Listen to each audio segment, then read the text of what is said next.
of the red heifer. Now, we've seen before that was something very rarely practiced in Israel. It's in the Old Testament law, but we don't ever see it practiced anywhere in the Old Testament. It evidently was, we just don't have reference to that. And I've alluded to that earlier in our study here in this religious part of the intertestamental period. And so forth. There are a lot of other things, a lot of the things involved in the cult and the liturgy of the temple that the Pharisees and the Sadducees would differ on. And the Sadducees had to follow the Pharisees. The Talmud, for instance, has an interesting account of a young Sadducean high priest who's performing the rites and ceremonies on the Day of Atonement.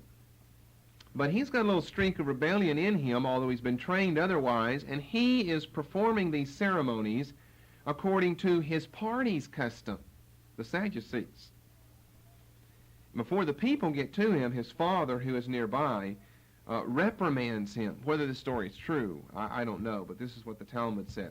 His father, who also was a Sadducean high priest before him, reprimands him, saying, and I quote, "My son, though we are Sadducees, we fear the Pharisees and conduct ourselves according to their interpretation." My son, though we are Sadducees, we fear the Pharisees and we conduct ourselves according to their interpretation. He's not saying we don't have one. He's saying we don't get to do it or live by it, though, because we fear the Pharisees. They're more influential. They're more numerous. They have the scribes behind them. And probably at the end of the day, the important thing is they have the people behind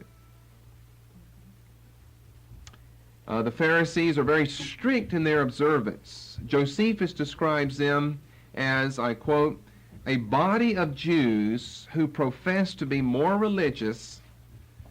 But he wasn't saying this tongue-in-cheek. He was one himself on 2 occasions in his life. A body of Jews who profess to be more religious than the rest and to explain the laws more precisely.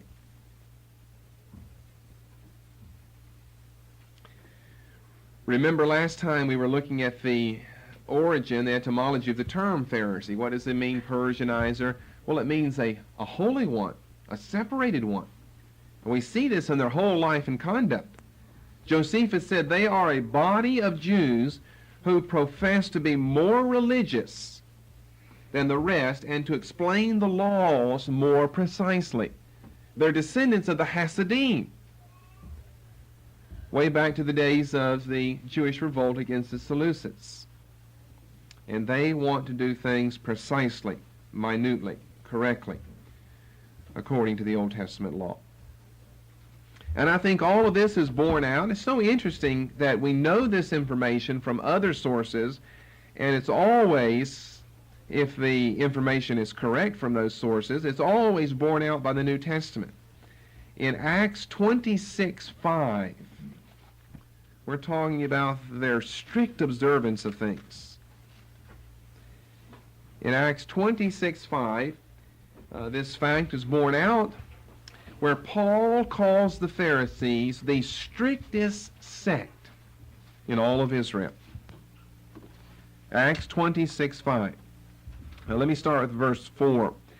"My manner of life from my youth, which was at the first among mine own nation, at Jerusalem, know all the Jews." In other words, he's saying that they know I don't have to give a testimony of myself. They know I'm not some rebel who's come in off the Arabian desert with some new ideas. I grew up a faithful Jew like all the rest of you. And I've met the Lord, and I'm telling you about him. I'm not crazy. "Which knew me from the beginning, if they would testify, that after the most straightest sect of our religion, I lived a Pharisee."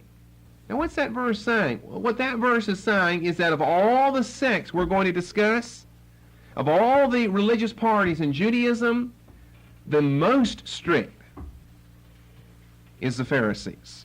The New Testament itself tells us that. The other writings, Jewish writings, tell us that as well. After the most straightest sect of our religion, I lived a Pharisee. Straining out a gnat, if you will. Matthew 23, straining out a gnat. After the most straightest sect. Good King James, you couldn't ask for it any stronger than that. The most straightest sect. of our religion, I lived a Pharisee. So the Pharisees were the strictest sect in Israel. Now, we're talking about the Pharisees being rivals of the Sadducees. We're saying that there must be some differences between them. The Pharisees are the conservatives, the straightest sect in Israel, the most difficult one to abide by its laws in Israel. That would mean the Sadducees are otherwise. They are much looser and less formal in their interpretations of things, and in their living according not only to God's law, but according to their own law. If all of this is true, that they're bitter rivals and they're bitter foes, then we're presented with this question. I mentioned it last time. We're going to raise it and answer it by looking at some text now. We're presented with this question: why then does the New Testament present the two groups together? If they're bitter rivals and foes of one another, then why does the New Testament present the two groups together? This happens twice in Matthew. In Matthew 3 and in Matthew 16.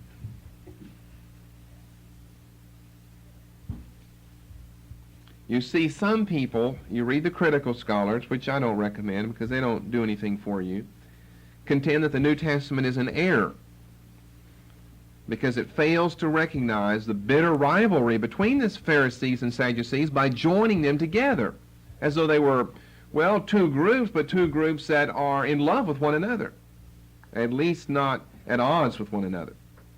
That's what the liberals and the critical scholars will say. The New Testament's wrong because it talks about the Pharisees and Sadducees coming to Jesus as though they came together. And they would never come together. They were bitter foes. They hated one another to the death. And there were deaths and assassinations between the two groups. So how can we understand the New Testament putting them together? Well, let me give you three answers to that. Number one, the New Testament recognizes them as separate, hostile groups.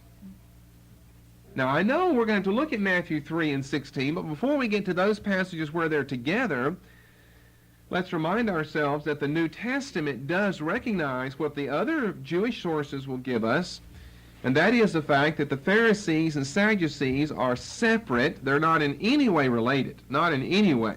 They are separate, hostile groups.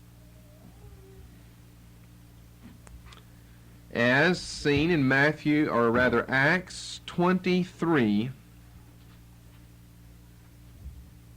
beginning with verse 1. Here is the classic passage in the New Testament where we see the rivalry between the Pharisees and the Sadducees. And Paul, earnestly beholding the council, said, Men and brethren, I have lived in all good conscience before God until this day. That's about as high as he got in that message. The high priest Ananias commanded them that stood by him to smite him on the mouth. Then said Paul unto him, God shall smite thee, thou whited wall. For why sittest thou to judge me after the law, and commandest me to be smitten contrary to the law? They that stood by said, Revilest thou God's high priest? Then said Paul, I knew not, brethren, that he was the high priest, for it is written, Thou shalt not speak evil of the ruler of thy people. There's the end of Paul's discussion. Now here's Paul's mind going to work on him. But when Paul perceived that the one part were Sadducees and the other Pharisees, now that doesn't sound like the New Testament, Luke or Paul, are recognizing them as being related, or not recognizing them to be bitter rivals and foes of one another.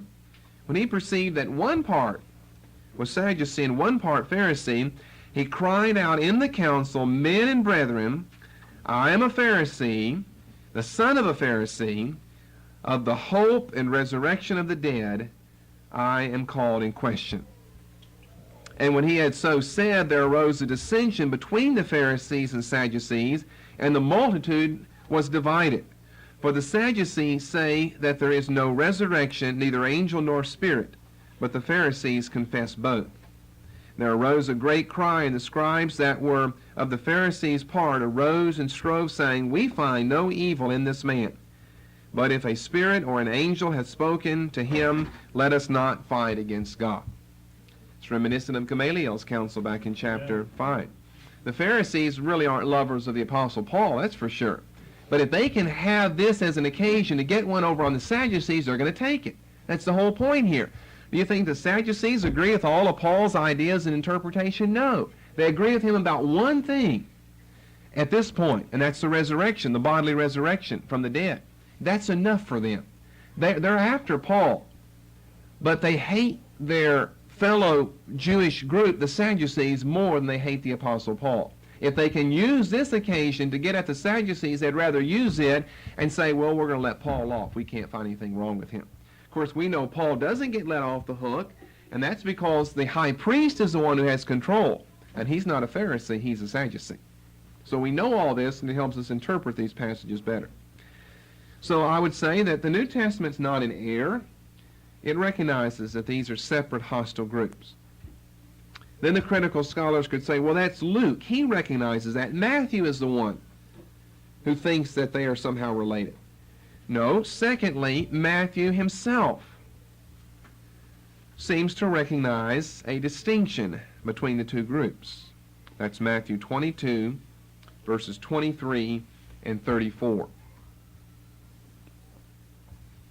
Matthew himself, the one who's going to record these passages that are under dispute, chapters 3 and 16, Matthew himself recognizes the two groups are different, separate, and I think maybe underlying this whole narrative, hostile to one another. The Sadducees in verse 23 ask their question to Jesus, and it ends up being one concerning the resurrection. He puts them to shame. Verse 33, when the multitude heard this, they were astonished at his doctrine. Verse 34, but when the Pharisees had heard, they had put the Sadducees to silence. Well, they're kind of laughing over in the corner about that. They're happy over that the Sadducees got boxed in, and they couldn't find a way out. But the Pharisees don't want to just say nothing. They're going to try to get in there and get one up on the Sadducees by being able to corner Jesus. And of course, they're not able to do that. He puts them down, which leaves the Sadducees laughing over in their corner then. See, it's the two groups again. They're against the Lord, to be sure, but they're against one another also. And I think that's part of what's underlying the chapter, Matthew chapter 22. But then, in the third place, we do have to find a way to explain Matthew chapter 3 and chapter 16. And I think that there are ways to explain those two chapters which don't involve Matthew in the error of not knowing of the hostility that exists between these two groups. Maybe you need to turn over to Matthew 3 so you'll know what passages I'm talking about. Matthew 3:7. Here's one that critical scholarship has blinked their eyes over. Speaking of the baptism of John, when he saw many of the Pharisees and Sadducees come to his baptism. All right, one article in the Greek, and it just so happens it's true in the English as well, one article governs both nouns. An article is the word the. Generally, when you have one article governing two nouns, rather than having two distinct articles, the Pharisees and the Sadducees, you're trying to say something about their togetherness or their relationship. Notice we even have it in the English. When he saw many of the Pharisees and Sadducees. Not the Pharisees and the Sadducees. That'd be a good way of distinguishing between the two groups. The Pharisees and the Sadducees. The Pharisees and Sadducees seems to lump them together in some type of relationship. So it's a problem of a single article, the word the, that come to his baptism. By the way, there's probably been some misunderstanding about the verse otherwise. They are not coming to be baptized by John. Don't be under any misunderstanding when you're reading this to think they're coming out to be baptized by him. According to Luke 7 and verse 30, they completely rejected the baptism of John. Luke 7 and verse 30. In no way are they coming to be baptized by John. The NIV translates this as follows: coming to where he was baptizing. Coming to where he was baptizing. Well, that's kind of what the KJV says, come to his baptism. But we don't want to gather from that, come to his baptism, as though they came themselves to be baptized. Luke 7:30 would contradict that. No, they are on a fact-finding mission, sent out by the Sanhedrin, with the Pharisees representing the scribes, one part of the Sanhedrin, and the Sadducees representing the priestly aristocracy and the lay nobility, the other two parts of the Sanhedrin. Let me say that again. They were on a fact-finding mission. Fact-finding mission. They're not out for religion or to be baptized. They're not out to find what's right with John, what's wrong with him. They're on a fact-finding mission sent out by the Sanhedrin, with the Pharisees representing the scribes and the Sadducees representing the priestly aristocracy, the chief priests of the New Testament we've discussed before, and the lay nobility, whom we have not discussed. Hence one article. It's one fact-finding mission sent out by the official religious political body in Judaism, the Sanhedrin. That doesn't mean, however, that these two groups, Pharisees and Sadducees, agree with or are in love with one another. The Sanhedrin would constantly put out feelers when any new unordained teacher or leader arose. They did that with Jesus in Luke chapter 5 and verse 17. When he was teaching, there were doctors of the law listening to his message. In the case of John the Baptist in Matthew 3, also feelers are being sent out by the Sanhedrin to test the orthodoxy of this new leader. I think at this time we need to bring into our study a passage we've mentioned 2 times before, and that is John 1, verses 19 through 24. John 1, verses 19 through 24. It's one of those passages that helps us prove several things. One, that priests and Levites are to be distinguished, as we've said before, verse 19.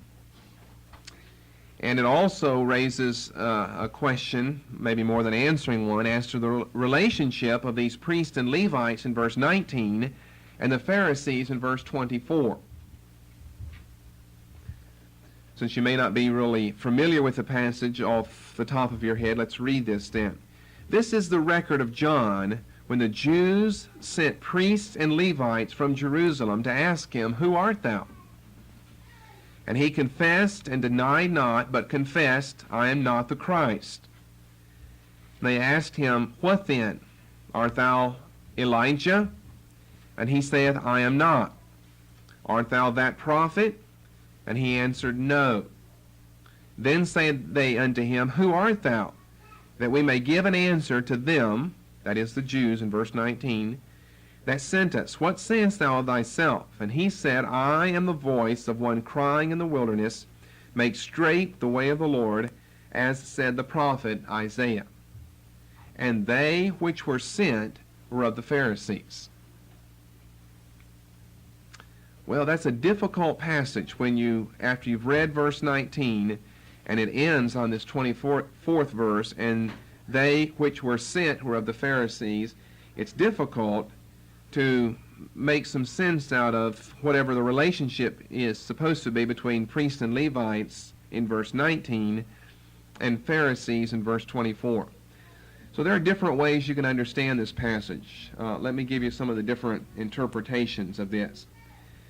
In the first place, you could say that the Pharisees are the ones who sent the others. So you don't have any relationship or contradiction really on your hand, because Pharisees equal Jews in verse 19.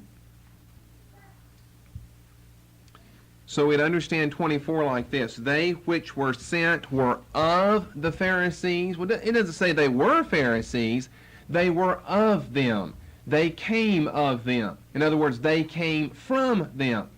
In other words, the Pharisees of verse 24 sent the priests and Levites of verse 19 to question John the Baptist. Well, that interpretation is wrong because it's backward in theology or authority. The Pharisees didn't have the theological or authoritative position to be sending anybody out. They're the disciples of the scribes. They certainly don't have any jurisdiction over priests. Well, they are the aristocrats in Jerusalem. We have to understand, what these different groups are. And then it just becomes obvious, at least what interpretation can't be right. Maybe what is right isn't obvious, but what can't be right should be.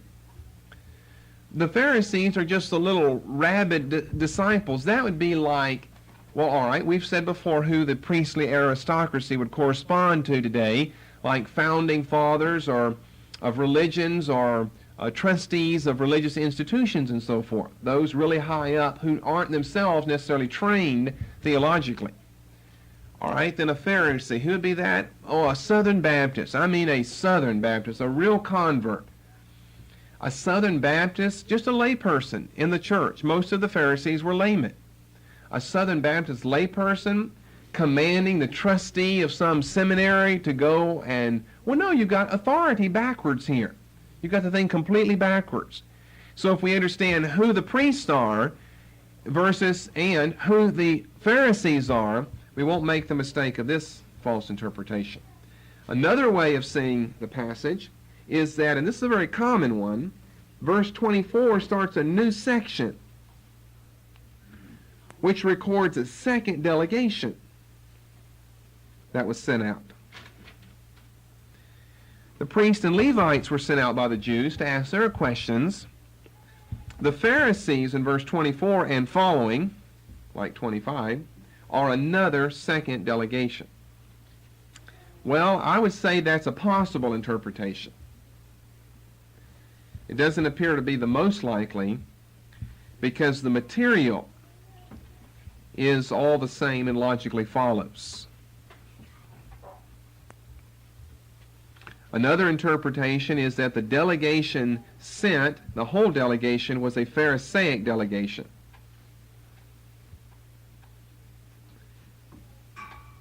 Here, this interpretation would focus on the name Pharisees in verse 24 and say, well, the priests and Levites in 19 were Pharisees. Well, that's really not likely, since we've said before that the priests were primarily Sadducees.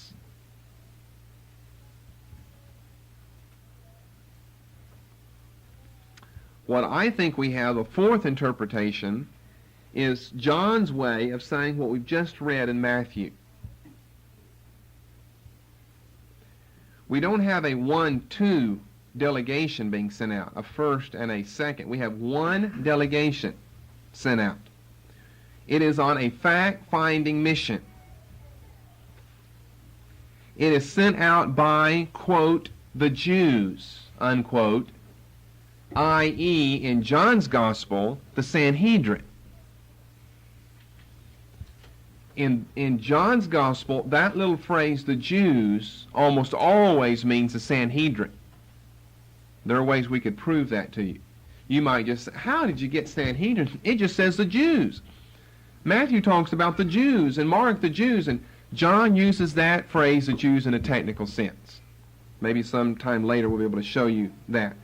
That means in John's Gospel, not elsewhere, only in John's Gospel, it means the Sanhedrin.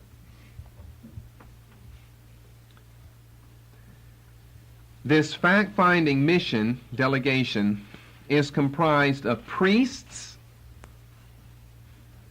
well, probably more than just ordinary priests, but rather chief priests. And what religious party did the chief priests belong to? Sadducees. This is simply John's way of saying what Matthew said in Matthew 3:7. It's composed of priests, which would mean Sadducees, and Levites. And who are these Levites? They are the temple police force, as we've studied earlier. And Pharisees, and or scribes in verse 24. In other words, it's simply John's way of saying Pharisees and Sadducees. He says Sadducees, priests, well, the priests were Sadducees. Levites, well, they were the temple police force that went and arrested men under the authority of the Sadducees. So really, all you've got in verse 19, I wouldn't say scratch out and write in, but you need to understand all you've got there is Sadducees. When the Jews sent the Sadducees from Jerusalem to ask him, and they also sent the Pharisees. Verse 24. The Pharisees represent the scribes, one part of the Sanhedrin. The Sadducees represent the aristocracy and the lay nobility, the other two parts of the Sanhedrin. Just what I said when we were over in Matthew 3. So why do we have 24 and 25 stuck on? Well, I think the scribes and Pharisees, being the more orthodox and conservative, and the more scholarly and trained, are not satisfied with John's response. So they go on to ask him another question. I don't know what the result would have been if you didn't have Pharisees and scribes in this fact-finding mission. The Sadducees evidently are satisfied with his answer. They have been sent out on a fact-finding mission. I'm sure what you have in the background here is that there are rumors of a Messiah. Did you notice the first thing that John denies in verse 20? I am not the Christ. Well, they didn't ask him if he was. Where did he come up? I'm sure that's what they're out there for. He knows that because of this tremendous ministry that he has now. I mean, he's just been birthed on the scene. He's come out of nowhere, the desert. And he's preaching a message of repentance. He's saying, turn to God. Repent. The kingdom of God is come. Don't begin to say within yourselves, we have Abraham to our father. I mean, he's coming across with a very strong message. He's caused a great stir in the Jordan River Valley. And I'm sure that there have been very many and persistent rumors that John the Baptist is the predicted, prophesied in the Old Testament Messiah who has finally come on the scene. He is threatening the people with heavy, heavy warnings. And he's actually insisting that Jews, children of Abraham, be baptized as though they're unclean. Well, that'd be a heresy for the Jews. I mean, you have to cast John in the right mold here. We think of baptism as something Christian.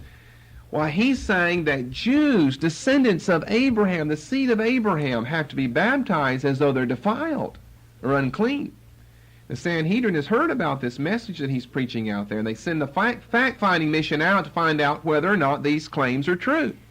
One of the things they're after is, are you the Messiah? He denies that. The very first thing, I am not the Messiah. Well, are you I'm not Elijah.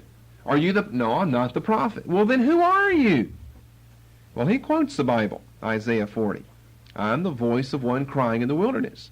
So the Sadducees, well, all right, you're the voice. That's okay.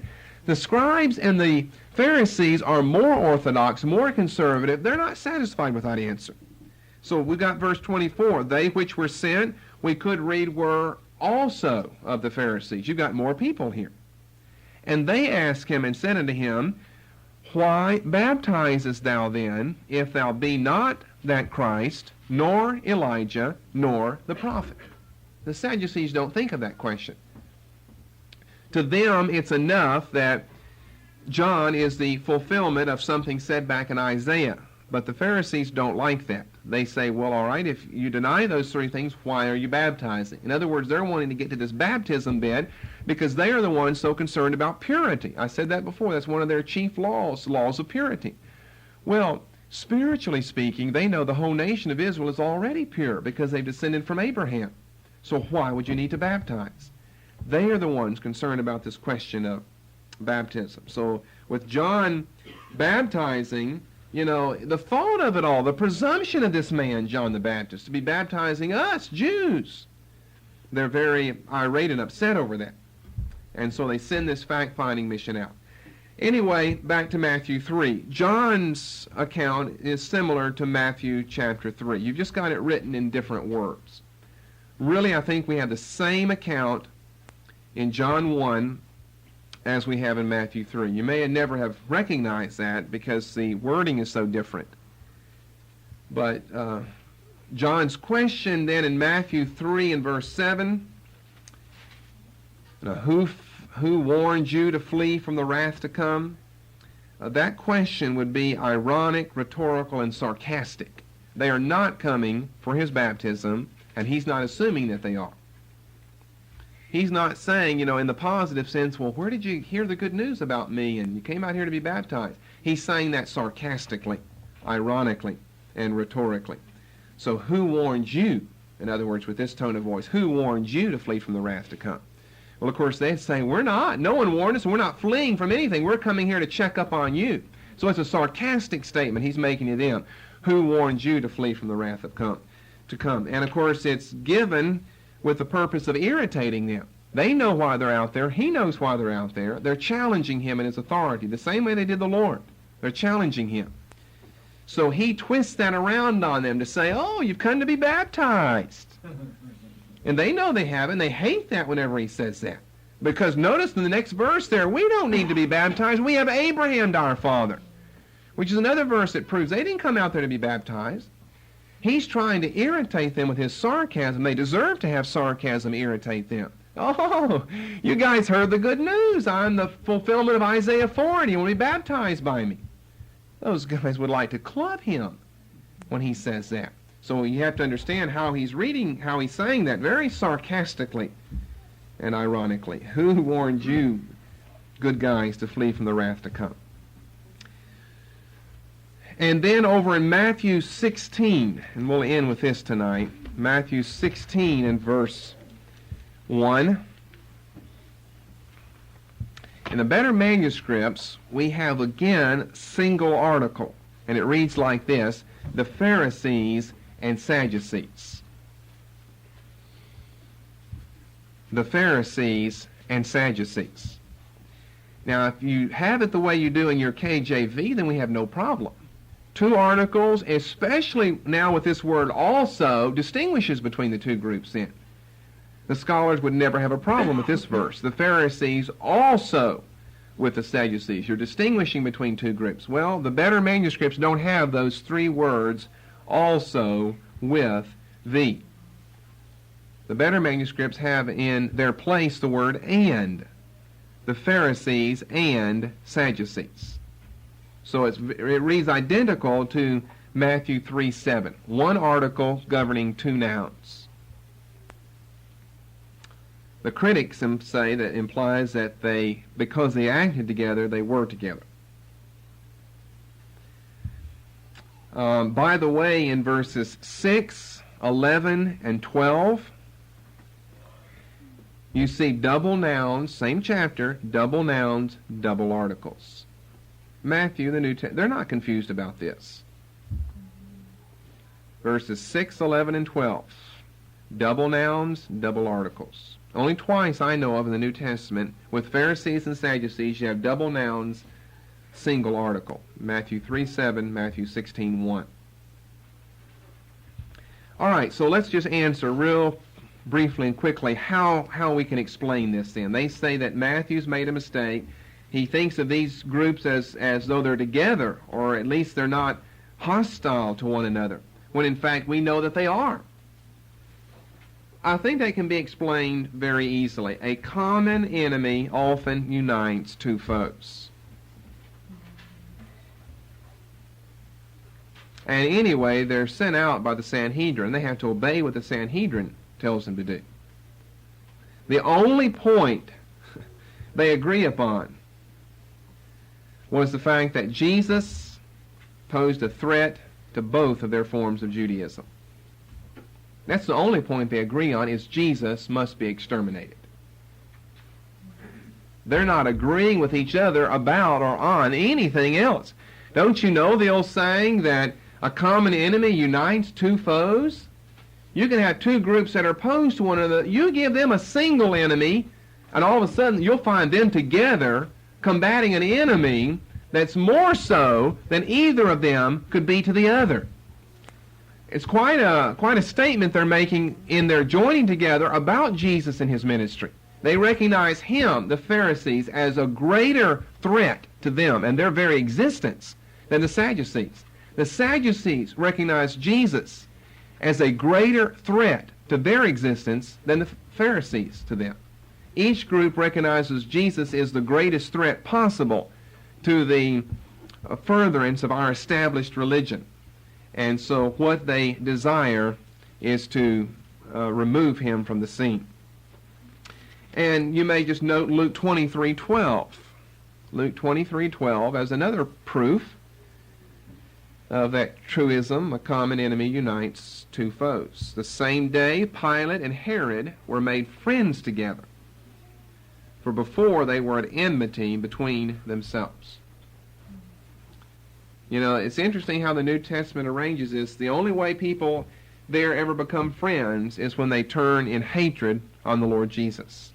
Then all of a sudden you've got the whole world uniting together with one voice. Let's throw off and break asunder their bands. Luke 23:12. The same day Pilate and Herod were made friends together, for before they were at enmity between themselves.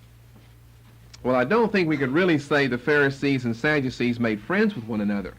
They tolerated one another's existence and presence for a while so they could get at Jesus. I mean, you wouldn't want the Pharisees kind of wanting to remove him and the Sadducees not. And if you don't have a united front throughout all of the expressions of religion in Judaism, a united front against Jesus, they didn't think they would be able to overcome him. So here's a strong point I'm wanting to emphasize in conclusion here. The strength of his ministry and his teaching, that each party recognized we can't do it on our own. The only way we can get rid of him is lay down our differences temporarily, lay down our arms, quit biting at one another's throats, join together, and attack him. I think that's why you see them together, and I think that's why Matthew includes them under a single article. He is trying to say something. Some places he doesn't. He just says the Pharisees and the Sadducees. Sometimes he says the, and he names both of them after that. He must be trying to get a point across. That point is that they are sent together by the Sanhedrin and that a common enemy unites two foes.